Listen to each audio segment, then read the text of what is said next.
En un pequeño pueblo, las campanas suenan con fuerza en el amanecer del Jueves Santo, anunciando el comienzo de la Semana Santa, esos días en los que el mundo parece detenerse, el aire se siente diferente, más denso, como si la misma naturaleza estuviera respirando al compás del lamento de un hombre que, hace más de 2000 años, decidió sacrificar su vida por todos nosotros. Durante esta semana, el pueblo se llena de silencio, de recogimiento y de respeto.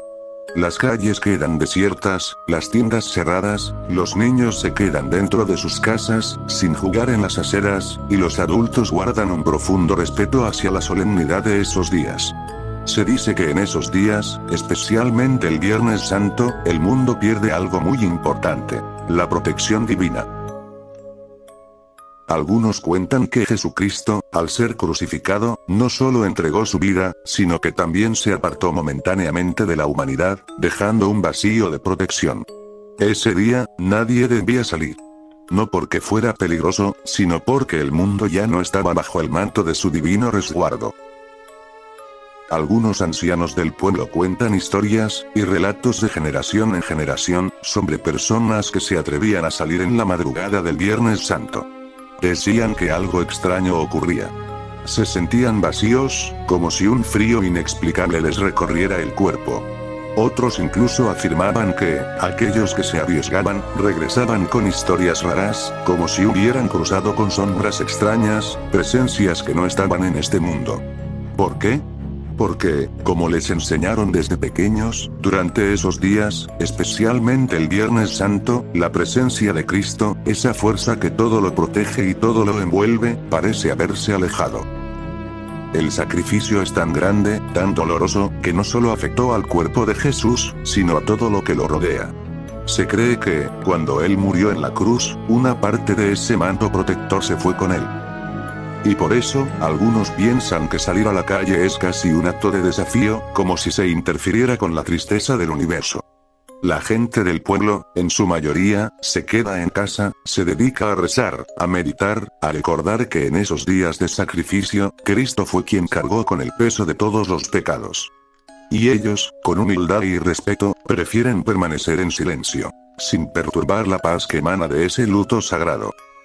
Por eso, cuando alguien se atreve a salir, especialmente en el Viernes Santo, se dice que no hay quien te proteja, que no hay ninguna fuerza que te guíe.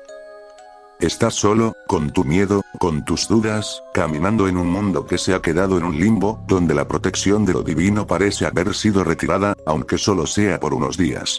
Así, muchos optan por quedarse en casa, esperando que el sol vuelva a brillar, que el sábado llegue con la promesa de la resurrección, cuando la protección y la fuerza de Cristo regresan al mundo, trayendo consigo esperanza, luz y el alivio de saber que Él siempre estará ahí. Pero, mientras tanto, en esos días oscuros y solemnes, solo queda el silencio, y la sombra de lo que una vez ocurrió. Mi nombre no importa. Pero si llegaste hasta aquí, solo te pido una sola cosa. Escucha esto hasta el final, no porque me interese asustarte, eso a mí no me sirve de nada, sino porque quizás y con suerte, tú sí logres escapar de lo que a mí me persigue cada año durante la Semana Santa. Esto me ocurrió hace 5 años, en un pueblo llamado Cuetzalán, en lo alto de la Sierra de Puebla. Un lugar hermoso, de esos que parecen detenidos en el tiempo, donde la neblina llega con el atardecer, y donde las campanas de la iglesia son las que le dan vida al pueblo. Yo tenía 17 años cuando esto ocurrió. Era Semana Santa, y como cada año, mi familia decidió ir al pueblo a visitar a mi abuela. Ella era una mujer seria, de esas que no sonríen mucho, pero con una mirada que imponía respeto. Siempre nos recibía con comida caliente, cobijas limpias, y siempre con la misma advertencia. El Viernes Santo no se juega, mijos. Ese día no se grita, no se corre, y menos se mete uno al río. Es el único día donde el mal anda libre, y le gusta llevarse a los que se burlan. Mis primos y yo nos lo tomamos a juego. Éramos 4, Guadalupe, Antonio, Marcos y yo, todos entre 16 y 18 años. Esa tarde, justo después del Vía Crucis, Antonio propuso ir al río. Era una tradición para nosotros. Aunque mi abuela se enojó tanto que nos cerró la puerta con seguro. Si salen, ni se les ocurra regresar a dormir aquí, nos gritó. No le hicimos mucho caso y nos salimos. El camino al río ese día parecía como de película. Montañas, árboles viejos y aves que dejaban de cantar cuando pasábamos. Llegamos al río como a las 6 de la tarde. El agua estaba muy fría, pero eso no nos detuvo. Antonio se quitó la playera y se metió de lleno, Marcos lo siguió. Yo decidí solo sentarme en la orilla y Guadalupe me acompañó. Entonces vimos algo entre los árboles al otro lado del río. Alcanzamos a ver una figura. Parecía un hombre alto, con sombrero grande, estaba inmóvil.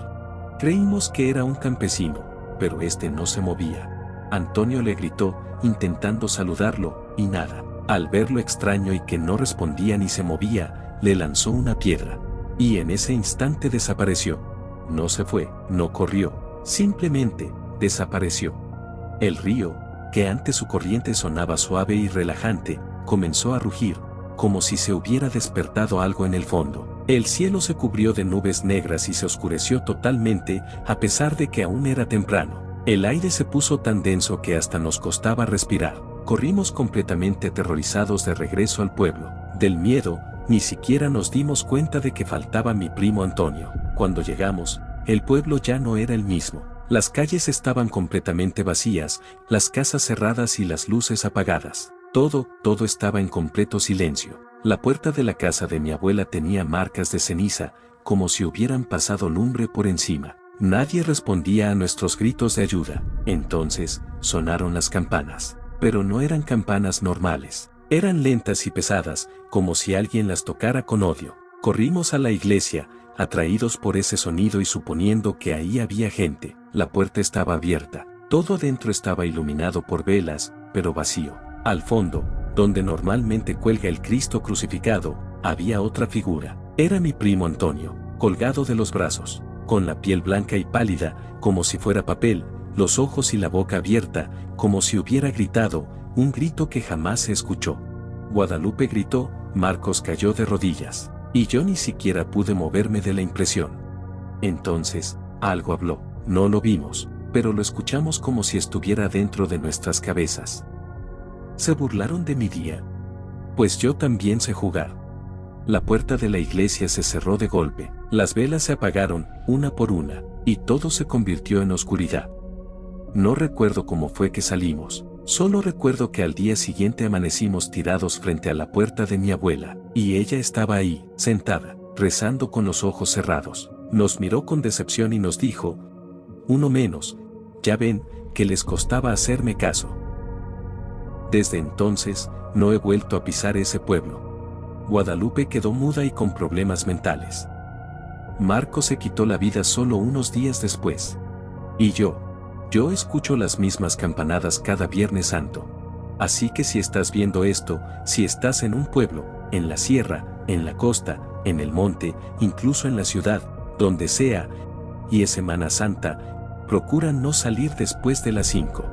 No te metas al río, y sobre todo, no te burles del Viernes Santo, porque cuando lo hagas, muy probablemente, Él vendrá por ti.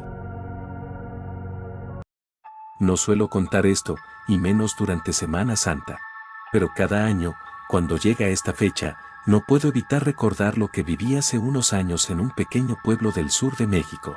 Me invitaron a pasar la Semana Santa con unos parientes lejanos en un lugar llamado San Miguel del Milagro. Un nombre que suena bonito, pero en ese pueblo, lo único que florece en estas fechas es el miedo. Llegué un miércoles por la tarde. El camino era largo y de terracería, rodeado por cerros y árboles secos. Cuando crucé el viejo arco de entrada, noté que las casas estaban viejas, muchas con ventanas tapadas, y casi no se veía gente en la calle. Solo un silencio tan profundo que me apretaba el pecho. Mis tíos me recibieron bien, aunque no me conocían mucho. Habían vivido ahí toda su vida. La casa era antigua, de adobe y tejas rojas, con un patio lleno de macetas secas y una imagen de la Virgen en un rincón. Durante la cena, noté que hablaban poco, y cuando pregunté si habría alguna celebración religiosa o algo, se miraron entre ellos. Mi tía solo dijo, aquí sí se hace el viacrucis, pero no es como en otros lados. Aquí se hace en silencio, porque así nos lo dejaron los antiguos.